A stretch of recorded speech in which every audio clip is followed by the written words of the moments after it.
Welcome to A Well-Designed Business with your host, LuAnn. LuAnn has a lifetime of experience building a multi-million-dollar business with her husband and cousin, and she knows the challenges you face in your interior design business. LuAnn brings you real-life answers to your most pressing problems, as well as practical strategies to explode your interior design business. So, let's get to the business of interior design. Hey everybody, welcome back to A Well-Designed Business and Power Talk Friday. Today on the show, I have Ranya Barrett with me. Now, I'm going to tell all of you guys, you know how highly I have Miss Sandra Funk of House of Funk in my regard, how much I adore and love this woman as a business person and as a person, right? And here's the thing, we're very lucky because I have, for almost a full year now, admired the extreme change that a single person has brought to Sandra's business in this last year, and that is Ranya Barrett. And of course, that doesn't take away from all of the other peeps over at House of Funk that I love, Sammy and Kate and Sarah and everybody there. But the truth is that Ranya didn't know that I was going to say this, but I have literally watched an extreme up level of their message, their branding, their marketing, and their focus since you, Ranya, joined the firm. So I have to really just compliment you, number one. Thank you so much. No, totally. So here's the thing, and let me tell you a little bit about Ranya's background before joining House of Funk. So we're recording this in spring of 2017. So Ranya joined House of Funk in spring of 2016. And prior to that, Ranya she was and is a content director, a writer, an editor, and a branding consultant she has over 13 years experience in the industry. Ranya has written and edited for Glamour Magazine, Glamour.com, Highlights Magazine, and Scholastic Books. Before her current position at House of Funk as development director, and she was the content director at CA Creative, which is a New York-based digital media agency. She has a B.FA in theater from New York University Tisch School of Arts, which I learned from Ranya, inform all of the things that she does in such a very creative way, right? Absolutely. So here's the thing. I mean, honestly, we could have picked 2, 3, 4 different roads to go down to speak with you today, Ranya, on the show that would help interior designers in their business. But I have asked you to specifically come on and talk about this amazing intern program that you have set up at House of Funk. And I have to say that I know that it's a terrific program from 2 standpoints. I know how much it has helped and affected Sandra's business in this last year. And I know how much you're helping and affecting the interns that are coming through and having the benefit of working in a successful firm. But more importantly, you could be an intern and work in a successful firm and not have a successful experience, because I know from firsthand experience how difficult it is to create a successful experience for an intern. This fine line between, you have a certain skill set, but it's not developed enough to really make a big impact on the day-to-day operations, but trying to get that person to the point that they can be an important part of that.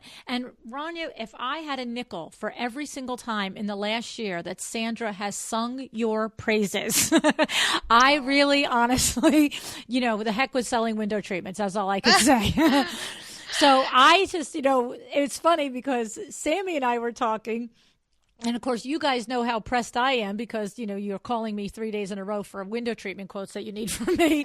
And I said to Sammy about a month ago, oh my goodness, I got, can Rhonda, can Ranya just come on the show?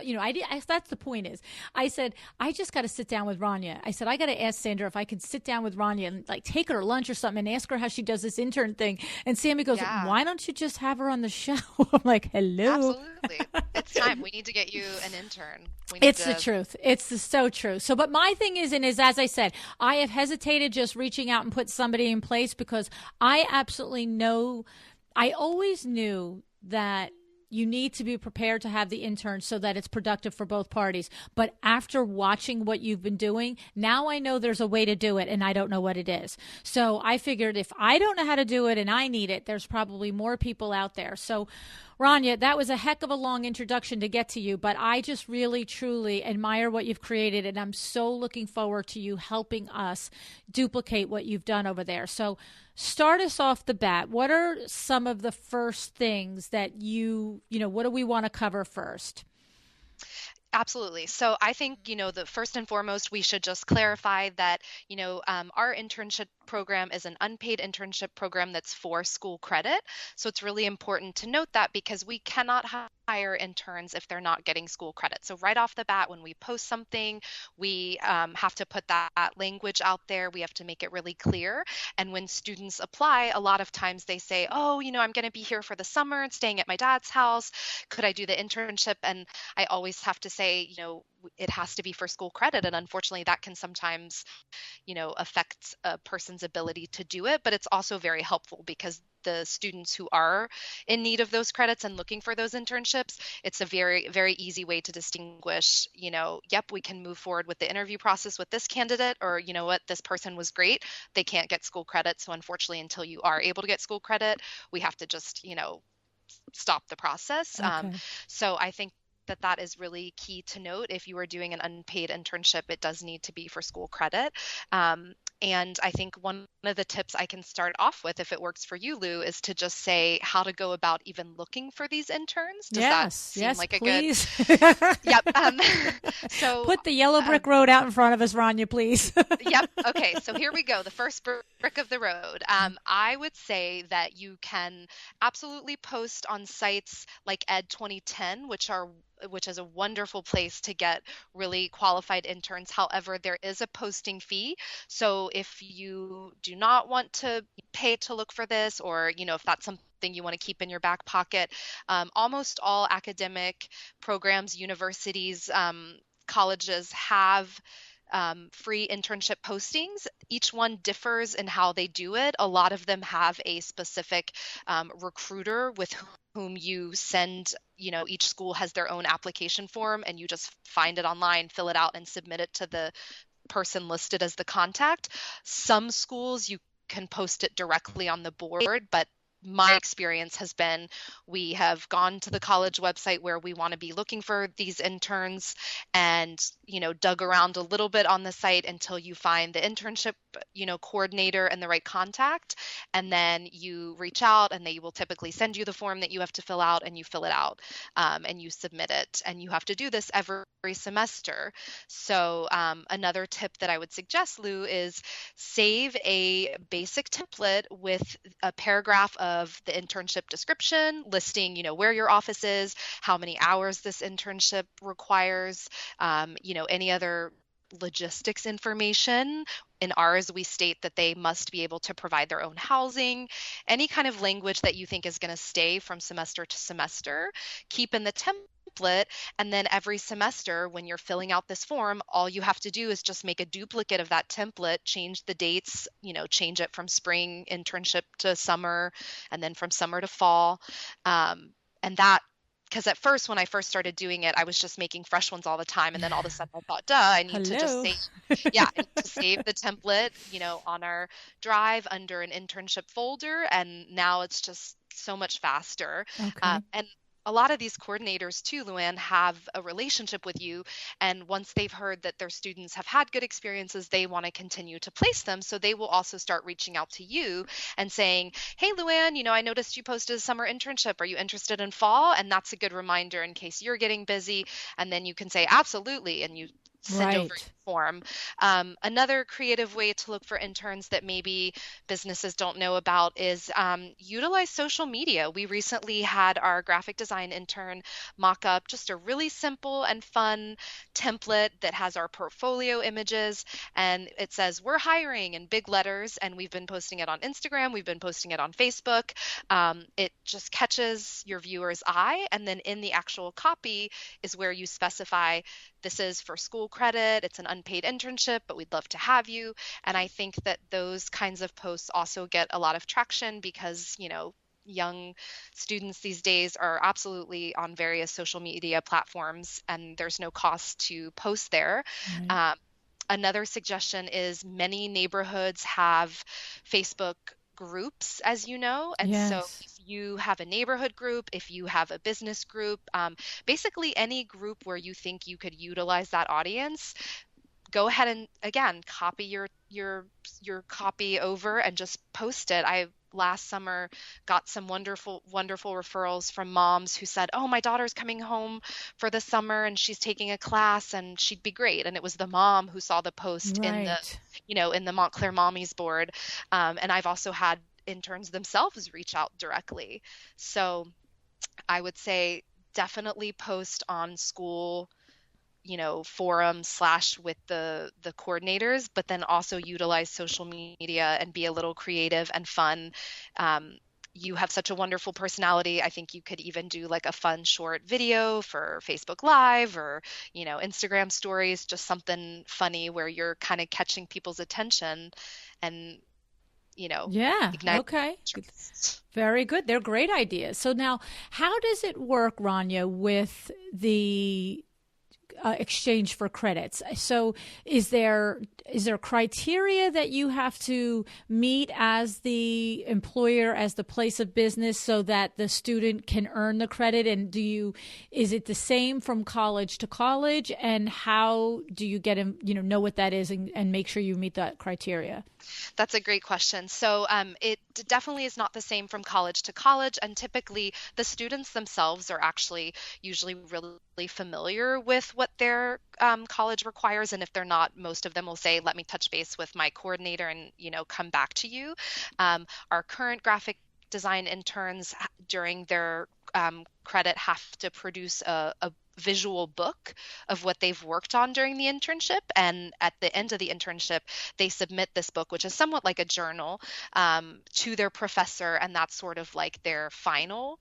And the professor sort of looks at the book, and they have midway through the internships they have touch bases with both myself as their as their House of Funk internship coordinator as well as their school coordinator, and both parties kind of touch base with the intern. You have to fill out a form that says how they're doing, are they improving, are they meeting certain criteria, and it gives the student opportunities to touch base with both of his program leaders to just kind of keep everyone posted.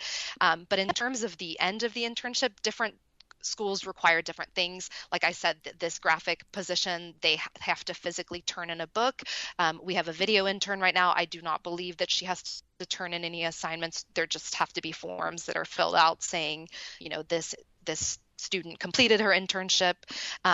Another thing I will note, LuAnn, is we personally at House of Funk have taken it upon ourselves to have kind of a closeout program with the interns, which is when they finish the internship, we write a letter of recommendation that we save as a PDF in our files and also send to the student themselves. It's kind of an overarching letter that they could use at any time that they're looking for another internship or job, which just kind of is us telling the world, we really had a great experience with this person.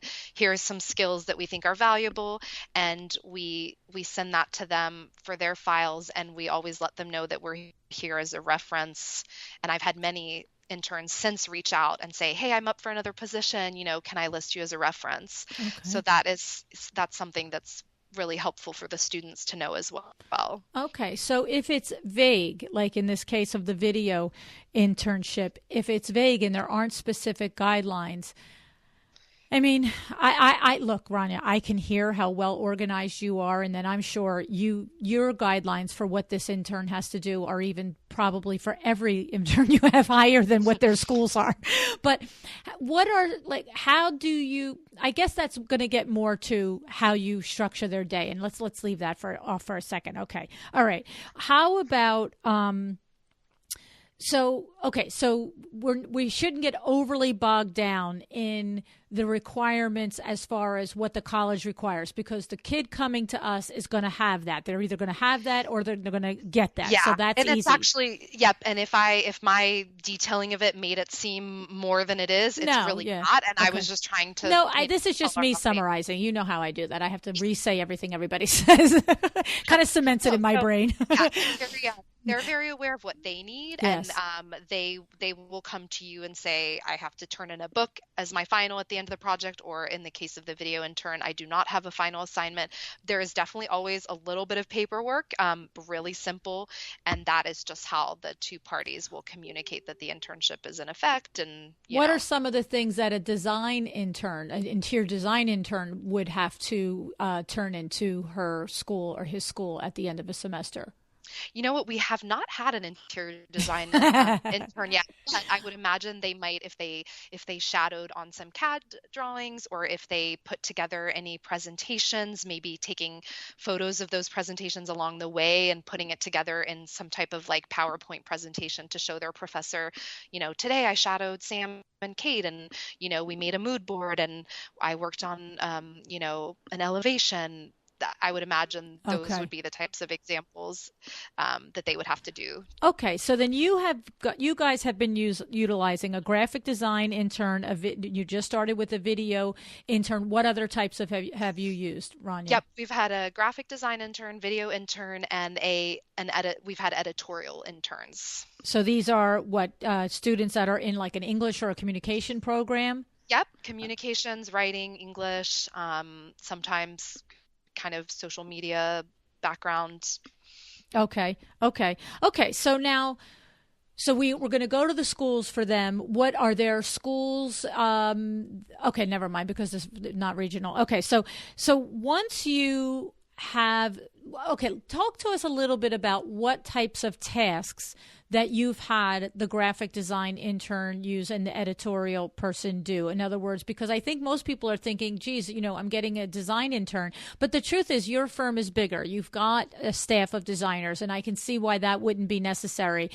And even a smaller design firm because here's what I'm thinking. If I'm a solo and I thought my first intern was going to be an interior design intern, I could almost think about this conversation with you putting a new idea in my mind and saying, well, if I had a design intern that took care of my graphic and took care of my social media and took care of my editorial, then maybe I wouldn't need a design intern and I'd get to still do the designing, which I like to do. Yep. Exactly. So tell us some of the things that you guys, what are you expecting out of a graphic design intern and a video? What are you putting them to work doing, Ranya? Yeah. And I would say, before I jump into that answer, LuAnn, I would say that the first thing that each of you who is listening to this podcast today should think about is look at your business personally and think about what areas you need the most help with, what areas you want to grow. And like you just said, if you could do anything and delegate other tasks to someone else, what would that look like? And then I think that helps each firm sort of identify, because different people are going to have different needs, and you want to be really clear about what would be the most helpful to you. So that's the kind of big picture thinking. Then when I came on board, I knew that Sandra was starting, we were in the middle of a rebrand, and part of a rebrand and part of branding in general involves graphic design, editorial, copy, and there was just so much to be done, and we needed more hands than we had. And I said, this is a great time to implement an internship program, which I did at my other job at CA Creative as well. And I had a lot of luck with it. So I knew that it was something that worked. And our interns, so our graphic design interns, essentially help work with me to concept and develop and produce all of our templates, Facebook, if we have something specific for the blog, if we do an Instagram GIF. We recently did a really cool design quiz, and our graphic design intern helped make a GIF that has been getting a lot of traffic on Instagram. We also work with a graphic design intern on assignments, on marketing assignments. So I would tell any of you who are listening, think, even if you're not someone who has a ton of social media output, most likely everyone here has marketing brochure, a one sheet that explains your business, business cards, anything like that would require a level of polish, someone who has a good eye for detail and design. You can utilize a graphic design intern to do that. And so when I interview these applicants, I always say to them, you need to be comfortable doing kind of day-to-day social media templates and branding, but you also have to be open to doing marketing materials. So our interns have created one sheets. They have done a beautiful portfolio book that we keep in our office so that potential clients can come in and see all of our beautiful work in one place. We had an intern completely design and create that book, and it just turned out wonderfully. We have used interns to work on, we have an annual Attitude is Gratitude party. We had them do a custom Evite for the party, which again, just adding that extra touch, that little bit of extra thought and detail that people notice. And it was so easy to just say, okay, this is the vision we want for the invite. We want it to be a little bit more than what the typical offering is. And they custom created this invite, uploaded it to the program, and then we just were able to send out the emails. So there are so many different things that a graphic design intern can do. As for video intern, we knew that we wanted to start and grow our YouTube channel and just kind of branch into the world of video. And I'm a firm believer in doing it right. We could have taken our iPhones, and certainly there's nothing wrong with that either. But I loved the idea of working with a student who was, in school for this and learning editing and cutting and adding sound.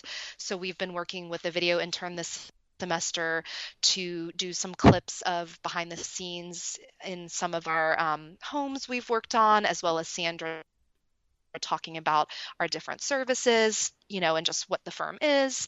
And I'm getting excited to upload those soon and share those. And then the editorial interns, again, same as the graphic interns. Typically, they're writing Facebook, Instagram, blog copy, but they're also helping with marketing materials. Or if we're doing a big presentation or a pitch, I might say to them, all right, here's 5 bullets. I need you to take those bullets and expand on them and make me one sheet that I can then top edit before this presentation next week. So you have to kind of hone in on the skill set you're looking for, and then tap that skill set as deep as you can go. So if you hire someone who's good with writing and words and, communications, utilize them as much as you can. It can be the breadth and depth of the internship can be really wonderful, which I think sometimes people forget. Well, okay. So honest to God, I have about 40 questions. So I've managed to jot about 7 of them down. So let's see if we can go back and pick this apart. So the overriding thing that comes to my mind first is how much time is it? Okay, I'm not sure what I guess what I need to understand is, what I know is that in order for you to have a productive workflow for these kids coming in, and like with all of these different tasks, you have to have it organized yourself. You have to understand what you need and want from them. So you mentioned they created the portfolio book, that they created the Evite, they created, the Facebook posts and so forth like that. So, but the question I have is twofold in that. Is it important? Because some of the things is going to come up on the fly, like the Evite, okay? But then other things you need. Is it important that you, Ranya, have sat back already and said, okay, it's July. These are the 6 projects that I would want a graphic design intern to accomplish in this coming semester, and you have them laid out?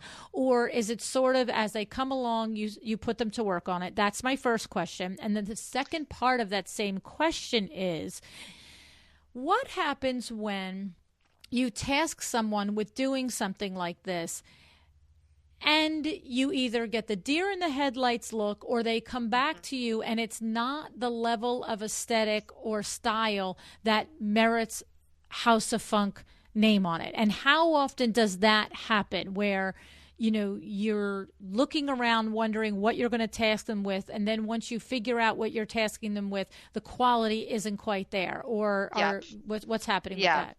So to answer your first question, I don't necessarily think ahead to, like, it's July, what am I going to need in December? I just know that there will always be need for these extra hands, just based on my experience in businesses and seeing just the workload that all of us have to carry these days.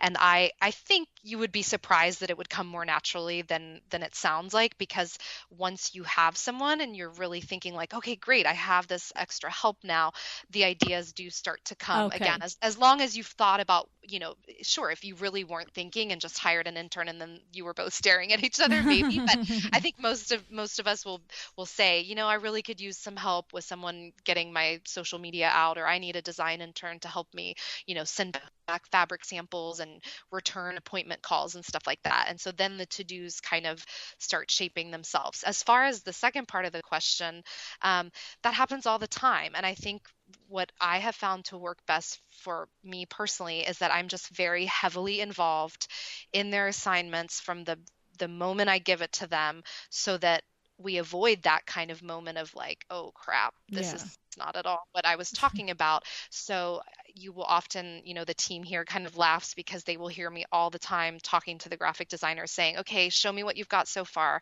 Nope, move that to the left just 2 inches. Nope, back to the right a little bit.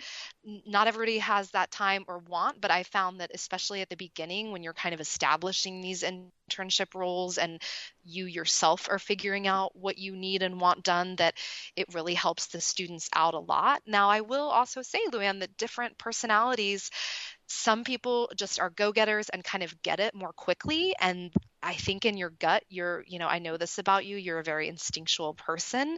I think you would be able to know in your interviews, if you meet with someone and you're like, I can just see it in that kid's eye, like they're going to get it. They're going to, of course, make mistakes, but they're going to run with it, versus someone else that you might just say, yeah, this person's wonderful, but I could see they might need a little extra guidance. Right. Sarah on our team is a wonderful example of an intern that I saw her resume and immediately could just tell that she had a really high level of skill set that would be wonderful here. Interviewed with her, and she just, I don't know how to explain it other than just instinct. I just knew she would know what to do and run with it. And sure enough, within her first week, she was kind of spearing up the internship and helping the other interns kind of keep everything flowing. And she was later hired by the firm because I saw that potential and said, this is an example. I think that's another thing to tell people listening, which is you definitely can't expect to necessarily hire someone, but at the same time, you might very well be able to. Right. And that's such a wonderful thing too. If you just luck out and find someone incredible that you're like, oh my gosh, how did I exist without you? And what does it look like when you have the interns come working with you, Ranya? Are they 5 days a week, 3 days a week, part-time, full-time? What does that scenario look like? Yep. So that I have generally worked with each intern specifically based on their course load, and they will tell me, I'll say, we can be flexible with your hours. I do typically like to ask for at least 1 day a week of as much of a full day as possible, because otherwise I find it impossible to get things done. Traction, right? Most of our interns, yeah, exactly. So most of our interns will either do 1 full day or 2 full days a week. And then we've been very gracious about flexibility. Like sometimes they need to work remotely or, come in later, that kind of thing. And I always say, if the work gets done, as long as we're communicating and clear about what's expected, then we can keep that flexibility in. And do you have a set system for monitoring their work, Ranya? In other words, there's a meeting that happens at the same time each week, or are you just sort of hovering always and available to check in? How do you organize it for yourself there? I think a weekly meeting would be wonderful. We haven't, with this semester, the interns have all had very different schedules, so it's actually been really difficult to get us all together on the same day. So this semester, I've been doing more of the really rotating with each of them and touching base. Last summer, we had a really strong team that was all together at the same time, and I would host weekly touch bases, weekly brainstorms. I would still touch base with them individually, but I would definitely also have us all together and say, okay, here's where we are with this project, or what's going on. Everybody, let's, share our updates and stuff. And I think that's, if it's available, that's definitely helpful. And quantify for me, if you had to just take a stab at it, if you have an intern in-house, say 16 hours a week, how many hours do you feel like you are giving direction and redirecting? In other words, because you know what I get worried about. I get worried about by the time I keep telling you how to do this, my God, I could have done it. Yeah. And again, Lou, I think that goes back to when you are interviewing them, go with your gut. And if you are just sensing that this is a person that is going to require a ton of guidance and maintenance and you just don't have that time right now, then perhaps that's not the right fit. It's hard to answer that question. I don't know that I can quantify that off the top of my head. I'm a big believer in, as much as you want to like be there and guiding them every step of the way, you also need to let them work and make mistakes and kind of figure it out. So I'd say about half and half, but I'm good at just constantly checking in with them, because I have to be honest and say that I think the younger generation, sometimes it's good to stay on them, because half a day could pass by and all of a sudden you're like, wait a minute, I asked for this assignment, by mid-morning and it's now 2 p.m. Right. So I also try to just kind of stay present so that they stay focused on their timelines. You know what I think it is, Ranya? I really think that what just is sort of the light bulb is, it's not like a big, somebody flipped a switch. I think it's the light is getting a little brighter and brighter as you're talking, and I'm finally getting it. I think what it is that I have imagined that the interns have been involved in helping Sandra and her staff, your staff, with the design process and the project process. And what I'm really hearing is that the interns have been doing everything that supports the design firm as a business, as opposed to the design in the design firm. And I guess what I'm really just understanding is that is not the same learning curve. In other words, when I've been thinking about an intern, I've been thinking about an intern that's going to come in and support the sales of the window treatments and the awnings. But I'm like, my goodness, by the time I teach them how to place an order online, it's hours. And by the time I can't even look, I'm placing orders for window treatments online for however many years it's been available, probably 15. And I still am like the last person in our office that should do it. You know what I mean? It's like, I will interject that we definitely have posted for an actual design intern as well. And if that candidate were to come, they would be doing different work that would be more design oriented. But what I had said to the team at that point was, if this person does come on board, I personally will not be able to manage it, because I don't know what those pure design needs would be. So I always say to like Kate and Sam and Sandra, if we bring on this design intern, you all have to have enough time. Exactly. And they're fully on board with that. So when, the right person comes, I think there will be that role. But I was focusing on the other efforts. But see, this is really cool, because I think it's what you sort of, you said it in the beginning, but as you discussed longer, I understood it more clearly. In other words, if I am, if I'm me, LuAnn, or if somebody else is listening is, Harry Smith, and I've got X amount of tasks on my plate to do, well, I was always thinking about having the help with the tasks that relate to the orders and the things that I have to do, the quotes that I have to do that are connected to the window treatments. And of course, that is the most complicated part of my day. And so I always get this big, like, oh my goodness, by the time I teach them how to do it, the summer will be over, the semester will be over.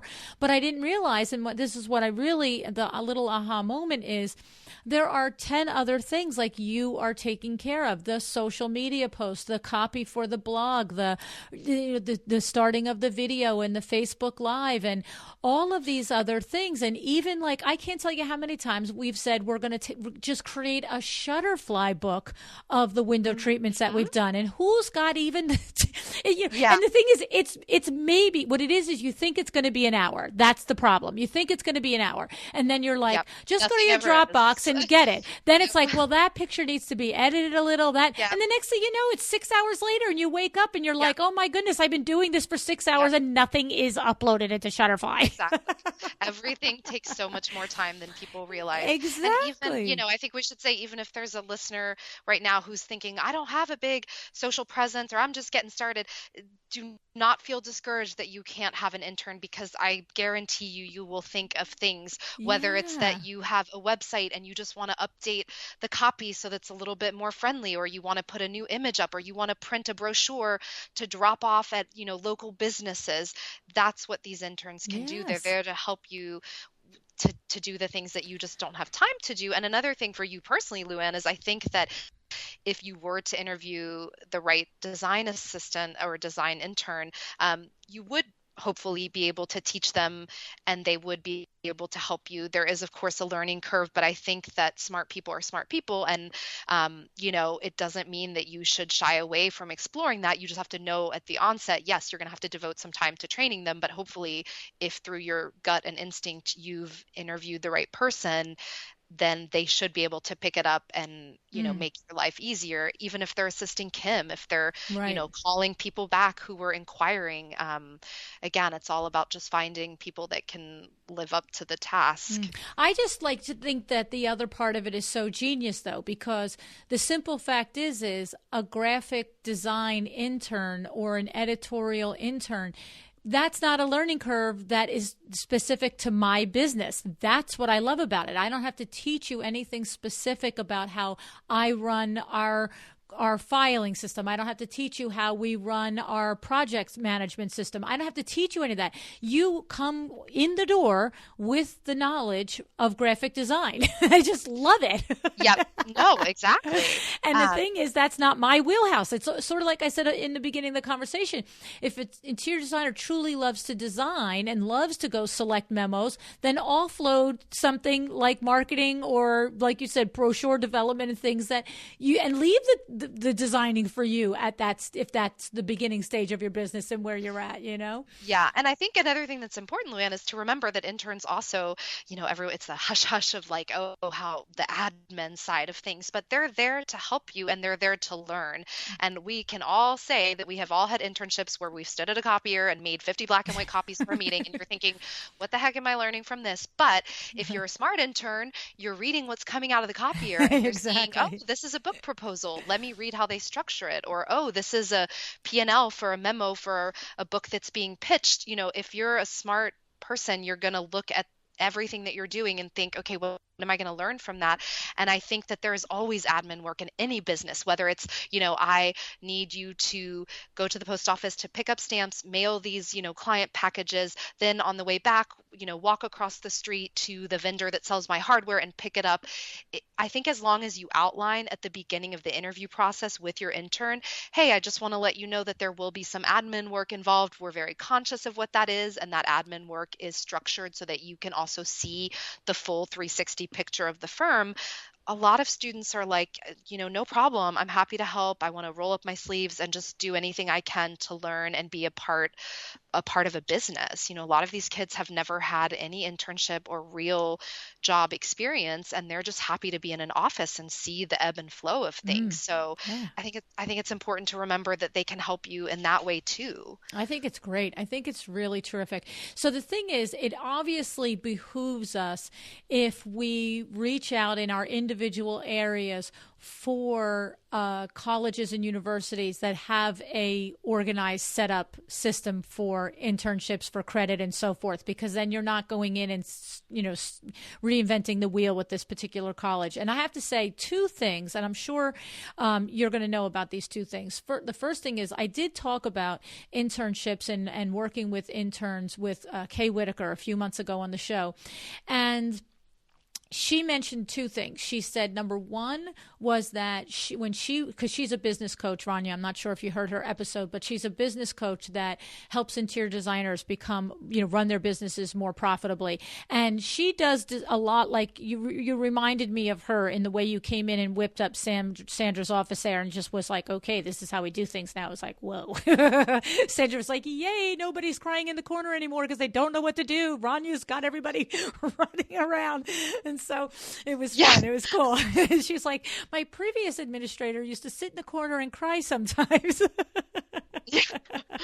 And she's like, Ranya, she just has everybody humming and moving and everybody's happy and working. So, but Kay mentioned that sometimes she has encouraged her design clients to utilize virtual internships, particularly for things like marketing and graphic design and things like that. Now, she says it puts a bigger onus on monitoring them and so forth. But again, like you said, it's if you give them a specific graphic design project, it's either completed or it isn't. It's not like, you don't know if they did it or not. So I don't think you've done it with House of Funk, but have you done it in other positions where you utilize the intern that was, maybe in a different state or a different city and you worked everything virtually?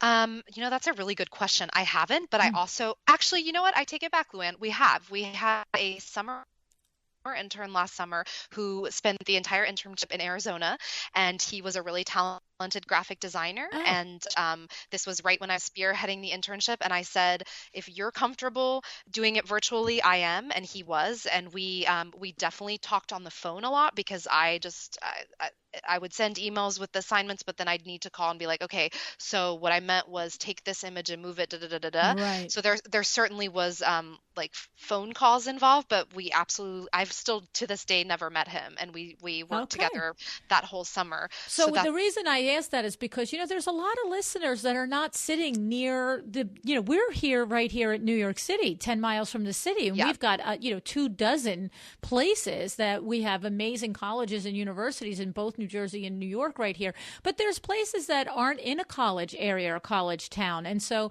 it's worth mentioning that you could, it is possible to do successfully.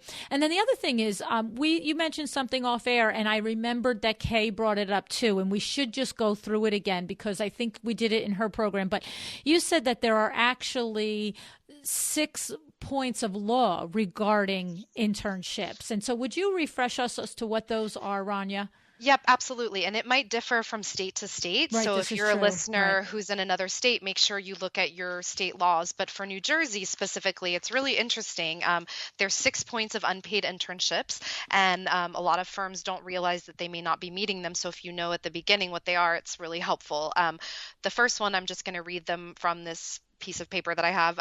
The training, even though it includes actual operation of the employer's facilities, is similar to training that would be given in a vocational school. So, i.e. interpretation, you want to make sure that this is a, mentored apprenticeship. You want to remember that they're learning, and the whole point of the internship is that they are actually in a, education driven program.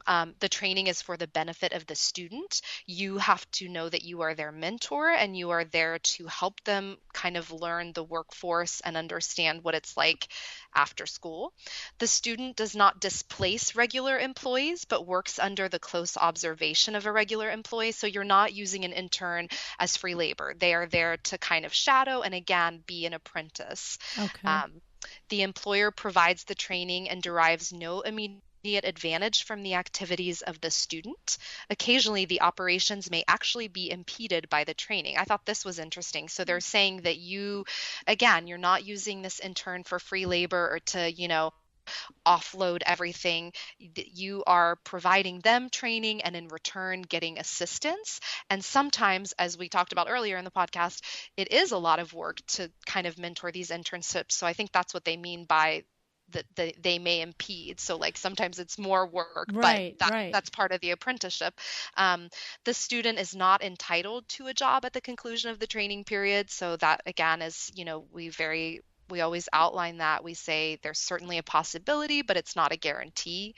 And the last one is the employer and the student understand that the student is not entitled to wages for the time spent training. Okay. So again, that's if you're doing an unpaid internship. There certainly are paid internship programs, but for those of you looking to do an unpaid internship, you need to meet those criteria and just be, be aware that they exist. Okay. So what I like is that the guidelines in our minds as employers, okay, are probably our goals, I shouldn't say guidelines, our goals as employers are probably pretty identical whether we're doing a paid internship with a student or an unpaid. In other words, we want that student to be productive. We want it to benefit the student. We want the student at the end of the experience to know more than when they came in. We want to have gleaned certain benefits from our experience with that student. Our business has derived, the brochure, the la la la. But the thing about it is that the paid versus unpaid benefits the student in one more way. In my mind, the unpaid benefits the student in one more way, which is of higher value, because we all know that with everything that an interior design program or any program needs to teach a student during their course of their college education, the teaching of the business end of it is where the college just doesn't have the time, money, and resources. It would have to be a 7-year program instead of a 4-year program. And whether this is a graphic designer, a videographer, a writer, these are all creative fields that there is no particular trajectory when they come out of school. It's not like you're going into finance and it's all pretty clear, like do this, and then there's that big salary, right? So these are all careers that are often very much a path to self-employment, to having their own firms.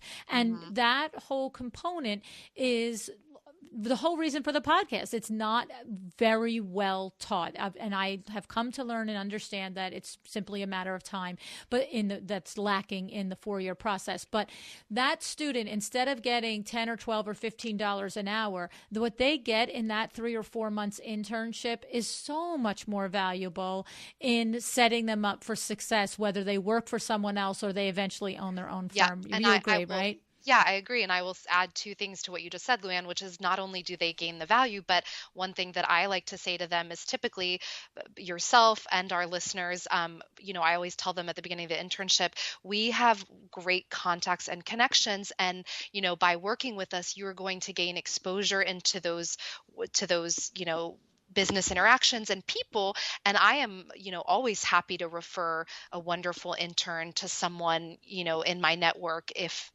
they're looking for a job and this person happens to post something. So I think it's also good to mention that with our, sort of seniority and experience in the field, we can offer them just the exposure to people and groups and networks that they might not have known, that they definitely aren't getting in school.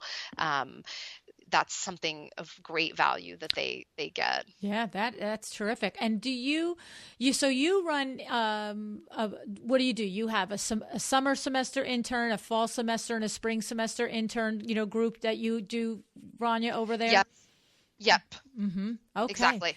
I love it. Yeah, and I found that to be really helpful because it kind of the seasons roll into one another, so there's no point where you're scrambling like, oh my gosh, we don't have anyone and everything's just stalling. You do have to sort of retrain the next group, but I also try to be smart about setting up really clean, organized systems so that the next intern coming in can log into the inbox and see, oh yeah, they have this whole drive of very clear folders. So even though he's new and learning the system, he does have, that yellow brick road. You continue paving it so that the next person coming in kind of has a little bit of a, path of what to do. Right. We've had guests, Kay mentioned it, and Stacy Brown Randall mentioned it. Kay specifically for internships, and Stacy Brown Randall just in general. She said a lot of times if you are working with an employee that is developing the protocol on how to create a Shutterfly book of a portfolio, right? That's something you could theoretically do every year. And I don't know if you use Shutterfly, but you know what I'm saying,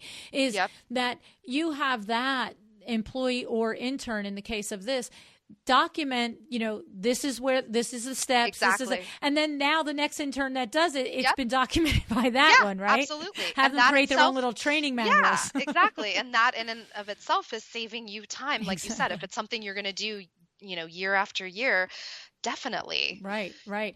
And then there was another question I had in there. Oh, I'm going to make an assumption that is there a limit of internships a specific student can do, or are they only limited by, like, in other words, you know what I'm saying? So Yeah, I think it's typically the 4 credit part is fair dictates that, because most of the time they've already reached a certain amount of credits and they really only have 1 or 2 credits left to fill. Okay. So it usually that answers itself pretty quickly, because they'll say, "Yep, I need this 1 more credit this year and I'm going to apply it for this internship." Okay. Interesting. Okay. I Now, think I it's think if it terrific. was a paid, opportunity, certainly you could say to them, "Hey, we had a great semester last semester. I'd like to extend the opportunity."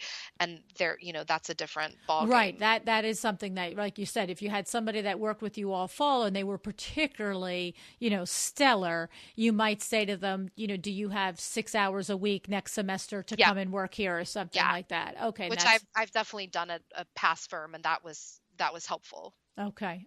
So another thing, Ranya, talk about when you want to, the interview process starts and the vetting process. Do you ask for examples, like a graphic designer? Do you ask for examples of their work? Like, how do you go about that process? And I guess what I should ask is, are you typically lucky enough when you reach out to the various universities and colleges to get more than one student that's available, say, for the graphic position, or what is the pool of applicants like? Absolutely. That's a great question. So we definitely have gotten multiple applicants for these positions. Certain roles get more yield, the graphic design one specifically, there's always a lot of students in that field. So the applications tend to come in more than, say, someone in the video program. But that also might vary from region to region. I imagine in California, there's probably a really strong group of video and television and radio interns. But so, yeah, you should and hope to get a couple of applicants, because then it gives you the chance to sort of test out and feel out different people. In terms of what you're getting, most of the time they will apply with just a cover letter and a resume, and I read through the resume, and if it looks like something that is of interest, I will write them back and say, "Could you please send me any type of portfolio that you have?" If it's a graphic intern, I'll say, "Could you send me, your book or any design clips or website portfolio you've done?" If it's an editorial intern, I'll say, "Do you have any writing samples? Do you have a byline online?" Video interns, I ask them to submit their reel or any type of portfolio. Most of them have something to share. And then again, once I've kind of looked at those materials, then if I will call them in for an interview, and if we jive and we think, hey, this person could work out, I like to have some type of small test to put in place. In the editorial world, we call it an edit test, where you give them an assignment. It can vary greatly. You should do whatever you're most comfortable with. You could assign them to write a short blog post on a topic that you're interested in. You could ask them to write a couple tweets or Instagram copy. You could ask them to do research on a topic like High Point Market and say, hey, come back to me and report on what the top 5 trends were. If you're looking for a position that you need someone who's more analytical and research driven. For graphic interns, let's say that you are a firm that doesn't have a big social program, but you still need a graphic person. You could say, hey, I'm thinking of designing business cards. I'd like you to mock up a sample business card using my logo and what you've seen about me. And you want to be specific enough that the student has clear direction, but you also want to leave it a little bit open so that you see how they interpret your brand and you kind of see what they come back with. And so I typically try to come up with like a short test. You want to give them a small time frame to complete it in. I always check, are you in the middle of finals right now? Because typically these types of edit tests and stuff are due back within like 48 hours. Right. Because anybody that doesn't exactly right, they're just off the list. Like, oh my, yeah. I couldn't get to it. Here it is 3 days late. Forget it. Sorry. Yeah. Yep. And so I've found that to be really helpful. And then, oftentimes with the graphic designers, they typically do have sort of bigger portfolios to show. So sometimes you don't have to do any type of test, but certainly you could, and it can be helpful if you're trying to decide on someone. And so I think every position, even an admin position, you could say, I'd like your test to be, I'm gonna send you, a Excel sheet that I need organized by tabs, give them some direction, have them send it back. I mean, I think you can definitely, as part of your interview process, vet them a little further with structured types of, interview tests. Yeah, I think it's a good idea. We've had Chad James was on the show several months ago, and his process for hiring includes many layers of tests and like that, and different hoops that they have to go through. And of course, that's for hiring, but it is for hiring entry level. And Kay Whitaker discussed it as well, putting out the different criteria. And I have to say, I mentioned it one time on the podcast, my own experience, that I interviewed somebody and had the interview process, 2 interviews were good. I mean, they weren't like stellar, but again, I'm always aware what position I'm hiring for. So I'm not looking for necessarily an extrovert to be the business admin position, right? I want somebody with their head down to the grindstone and not paying attention to all the crazy stuff that's happening around them. But what happened was that we conversed by email 2 or 3 times over the week and a half or so that the interview was going on. And basically she initiated the first one with a thank you letter for the interview process and initiated the second one with the second, right, which was terrific, except that once I hired her, I found out that she couldn't spell and she couldn't put 3 words together to make a sentence. And I couldn't understand it. How I have to tell you, I went back and reread those emails, those 2 emails, so many times in the first 2 weeks. I'm thinking, how is this the same person? And then finally we figured it out that she Googled those.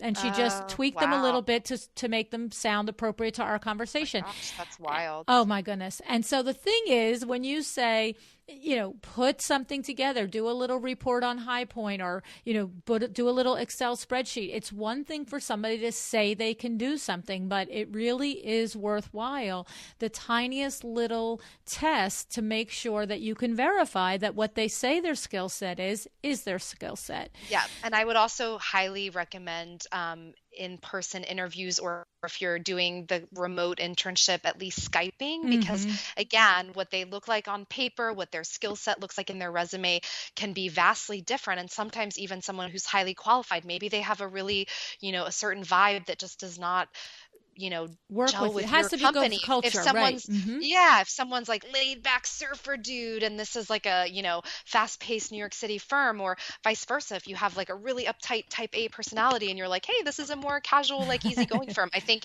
it helps. We've certainly had candidates come in that I thought, well, that just doesn't fit. The personality doesn't fit, and unfortunately that is with any business part of the hiring structure. Absolutely. And they'll fit somewhere else. It's not a commentary on them, right? It's just that each of us, our company has a culture. There's no question. And it's so critical that the team be exactly that, a team. And when one person is, or 2 people are, just very different feeling, vibe, like you said, it just sets everybody else off. And now your whole apple cart is like turned over, and that's the worst. Exactly. Yeah.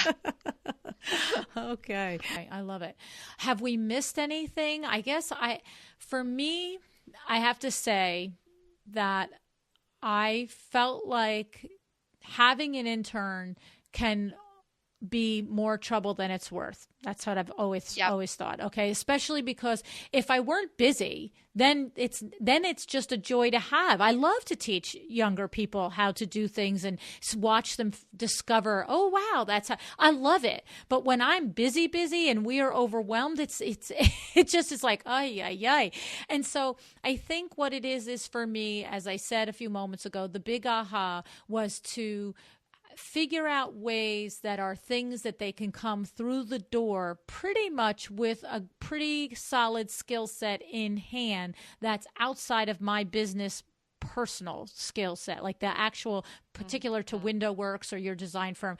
So, but if you're a designer out there that's just starting to bust at the seams a little and the design assistant is the thing that will be helpful, I could understand that being even just an hour meeting a week to keep that intern on schedule to being productive for you. But so I guess that was my biggest thing that I wanted to figure out. How, Ranya, you get 3 and 4 of these people in there every 3 months and have them organized. But I'm hearing Definitely. Well, and I would say too, LuAnn, you have to think about if you're too busy, is there anyone else on your team who, although they themselves might also be really busy, would have enough time and could use the assistance that an intern role would make sense. So is there something that Kim does that having an extra hand, even be it answering phones or making copies of memos, is there any area that she could use assistance? And if okay, Kim, if we hire this intern, it's gonna, at the beginning of the semester, you are gonna have to devote a couple hours to training her, but in the end, it's gonna be worth it. I think that's something for everyone to keep in mind too. Identify your needs. Look at, like you said, if you're just a single person in your house and you're starting to bust at the seams and you just need somebody who could help you post 2 Instagrams a day, or if you're a mid-sized firm and you just could use somebody to pack up some returns and samples, or set up vendor meetings, just be someone who's good with the calendar. I guarantee if you pause and really truthfully look at your needs, you'll be able to identify areas that you can get some help. And I think pushing through I'm so busy, I don't have the time, even though that's absolutely correct, I think if you make time and if you set that intention and set aside that time to devote to, trying to get this off the ground, in the end, it will behoove you. Yes. Well, I can hear it. I do know that you're exactly right. You have to put the time aside in order to create the time later in your schedule. It just, and I think to me, it sounds like, for a bigger business like ours that's always busy, of course we have our ebb and flow, it probably would make more sense for us to work with interns maybe for the first time in a season that's not as busy, so that by the time, only for training for us, you know what I mean? Yeah. So that when exactly. we're in a busy mode, it's like, okay, this is how it worked. This was the best way to communicate. And this is the best way to relay the information. And, so that, because that's to me, the craziest part of everything is so busy and everything is happening at the speed of light. And I'm looking across the desk at somebody who's supposed to be there to help me, and I don't have 5 seconds to tell them how to help me. Yeah, no, and I understand that. It's so true. And the other thing I'll remind everybody listening too is that I think that you should stay open to the surprise element of thinking that you don't have room to add someone on your team, or that you don't have the budget, and then meeting somebody that just, is wow, and that you realize, no, I absolutely have to have them be part of my team, because I've had 2 interns who I didn't know, completely just brought on, and they were so valuable that at the end of the internship I fought with my companies and said we have to find a way to keep them, and it was just a no-brainer. And so I think for some of these designers who are by themselves and thinking like, oh gosh, I don't right now have the bandwidth to add someone, but you might bring someone on and see how incredibly helpful it is to your bottom line and your time and your sanity and your resources, that you then later say, oh my gosh, yep, I'm gonna find a way to make this work. So I think being open to that is also a great thing to remember. Yes, because it is a known thing. It is a known business principle that for probably 99% of the businesses, when you add that first employee, you're going to increase your revenue. You know what I mean? It's just, it sounds counterintuitive sometimes to somebody newer in business, that they are only making X amount of revenue and how could they possibly afford to pay a salary. But by and by, when you add the right person in the right position, your sales and your revenue should increase more than enough to afford that salary, and then to afford other things for yourself as the owner or for the business. So, and think of it, one other thing to add too, LuAnn, is think of it this way as well. If you're going to have interns that do not get hired, but let's say for that, diamond in the rough that you do hire, think of it in the sense that you had 3 months of sort of training where they were doing this for credit, and you were able to train them not on a budget, so that then when they are later hired, you've kind of vetted them and put them through this training. Whereas when you typically just hire an employee, you hire them, and most of the time there isn't that trial period. So right. I think that's and you're paying for the learning process as opposed to exactly. So I love it, Ranya. I love it. I think that I said it in the beginning, and I'm going to take a minute to say it again. Sandra just sings your praises constantly to me, and it's been clear to me too what has happened there, the production and the energy and the up-leveling of all of these areas that your presence has brought to her business. She's very, very, very lucky to have you, I have to say. Thank you so much, and I'm so lucky to know both of you, and thank you for having me on the podcast, and I'd love to come back and chat anytime about anything else that you want to talk about, so thank you both so much. You're welcome. Thank you for joining me again today for another episode of A Well-Designed Business. This podcast is a production of WindowWorks in Livingston, New Jersey, your trade resource for custom window treatments and awnings. Learn more about WindowWorks at www.windowworks-nj.com. All of our music is original music by Room 2 Productions. Please contact us if you want to learn more about original music for your business or your events.